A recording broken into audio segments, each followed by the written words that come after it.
All right. So I'm going to kind of warm myself up a bit by finishing some things I started here. Okay? So here's the rib cage here's the simple one. And I just want you to remember that it fits inside this box, right? But eventually what's going to happen is you're not going to draw the box. Remember, the box is just a tool to get you to see where things are. And keeping things at, half, half, half, half, half is just to make it easier for you to remember what I'm telling you, right? So, I mean, it's also true, but it's also, the point is to make it as easy as possible.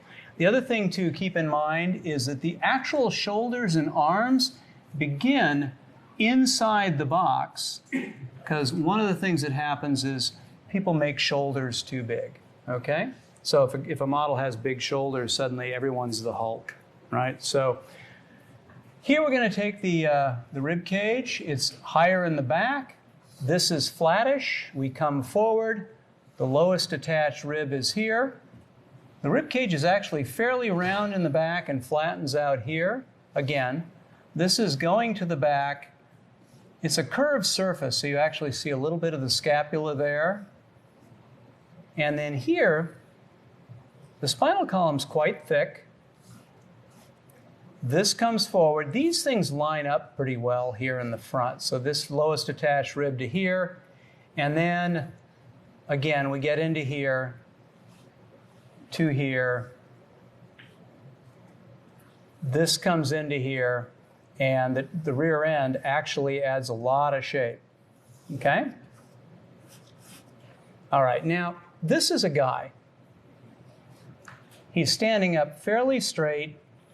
Here's the scapula in the back. His head is up here. All right?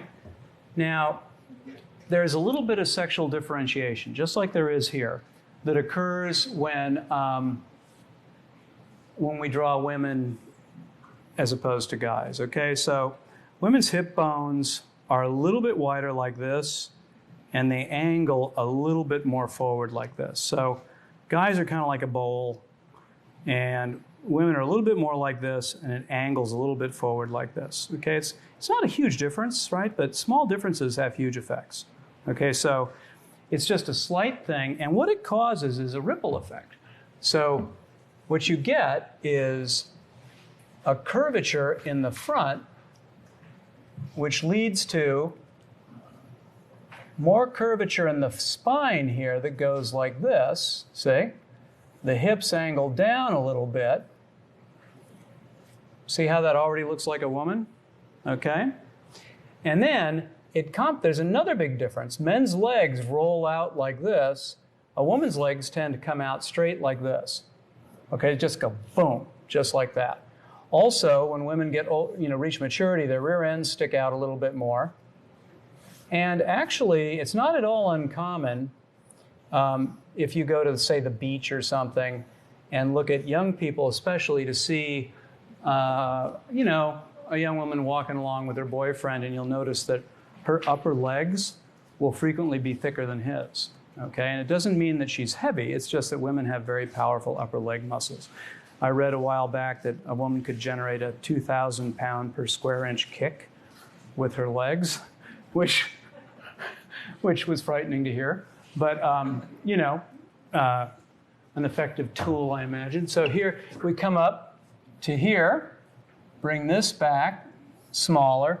And, women are generally speaking much more lightly built on top. Okay, so really starting from about here, women get really lightly built. They have a much less highly developed external oblique as a general rule. And men, you'll find that they're going to have a much more sort of bumpy torso in here. And women smooth out a great deal between the lowest attached rib and about 2/3 of the way down to the knee, which means that basically women have slightly thicker skin from about here down to about here, and the result is that women sort of tend to smooth out a bit in here. So they get, you'll see ribs down to here, and then it all sort of smooths out. And sometimes it wraps completely around, sometimes it's just around the back, and you'll see a flat front, okay? So it can, it can range. I mean, it can be, and as I've said before, women are quite variable. So, but most women are going to have that. It's a fat pad that is very thin, and it just kind of goes down from here to here. Okay.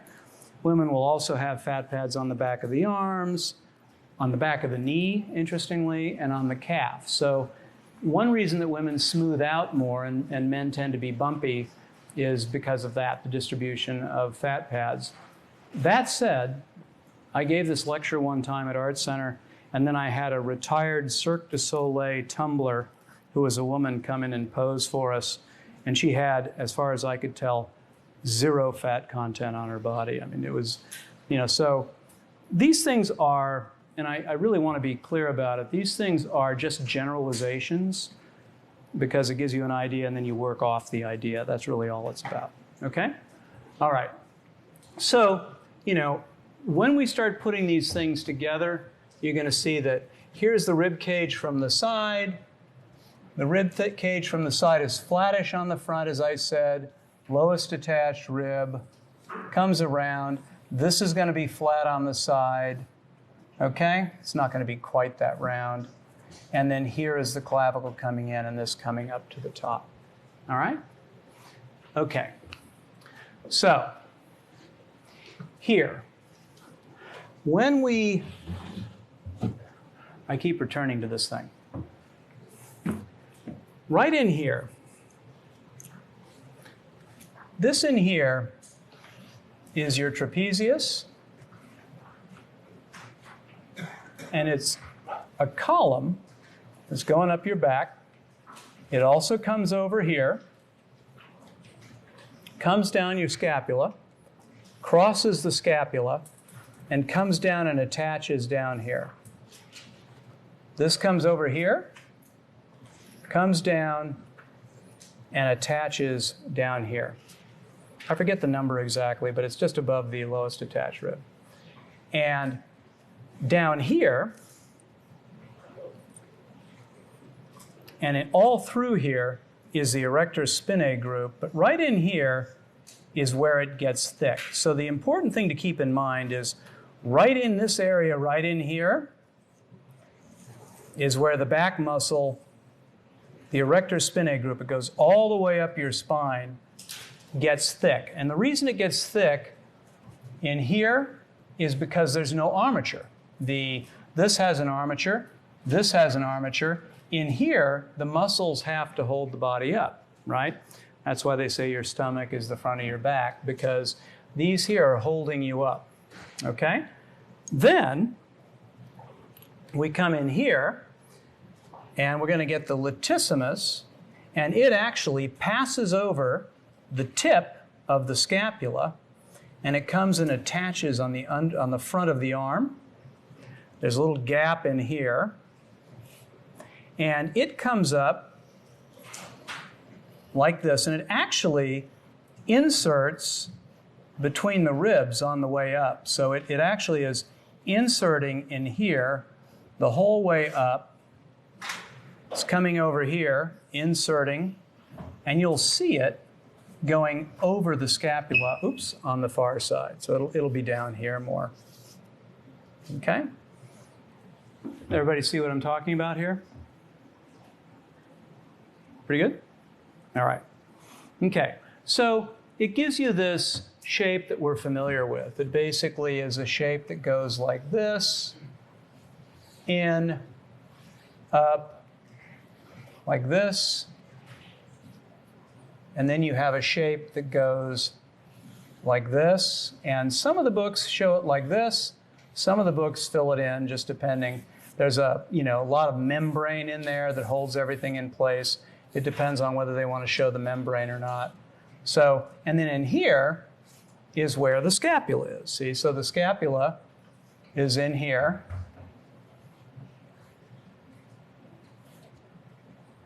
And everything is attached through there. So here is the scapula. Touches over the tip, it comes in here a little bit, comes over here. In here is the deltoid. Now I'm going to add the deltoid in orange here.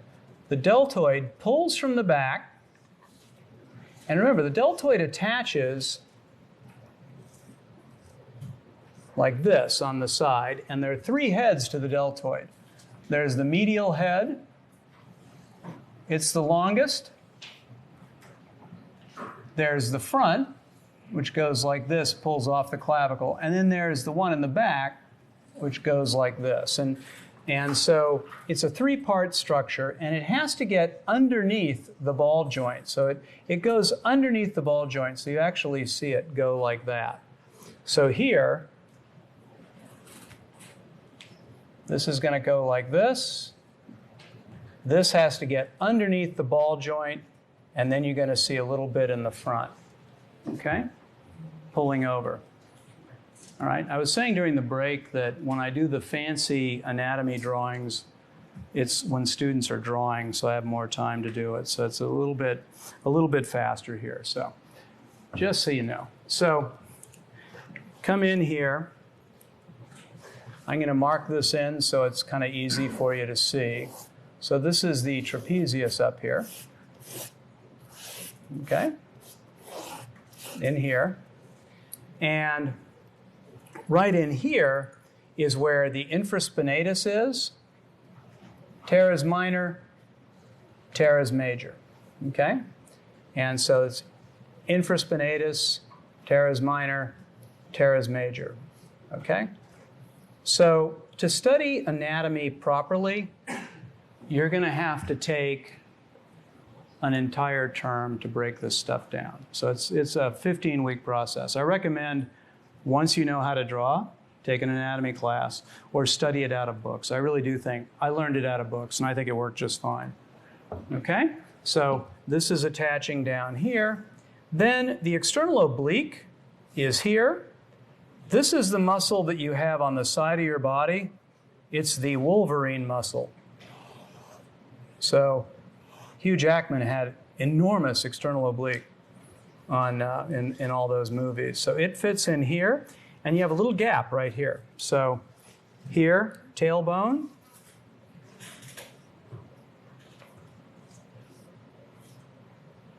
Hip box, right in here. Great trochanter on the outside. Sits bones down there. Okay? We come up here. I want to talk about, is that clear enough for people? You guys see that pretty well? Yeah? Okay. Because I don't want to get sucked into the black hole of drawing the back. I want to show you a bunch of different things. So here, when you're drawing the head from the back, draw a circle. 1/3, 2/3. If I draw this line going this way and this going this way, the head is looking this way. Okay? Does everybody see what I'm talking about? Okay. Now, the ears are halfway above and halfway below that point, viewed from the back. Okay? And from the front,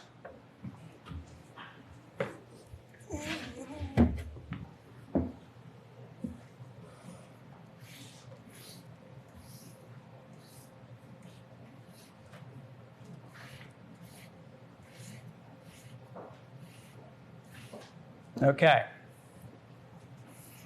So, front, back. So here, the brow ridge is at the top of the ear, and the base of the nose is at the bottom of the ear. Okay? Does everybody see what I'm talking about? So I can tell where the face is on the front of the head by seeing the ears on the back of the head. Okay? Is that line measurement from the 1/3 down to the top of the ribcage, one hand? From here? Yeah. Yeah, this is one hand. Good question. Okay? So that means that the brow ridge is here, the cheekbone is here, the jaw is here. Trapezius sternocleidomastoid, jaw, and we can put the whole thing in there like that, see?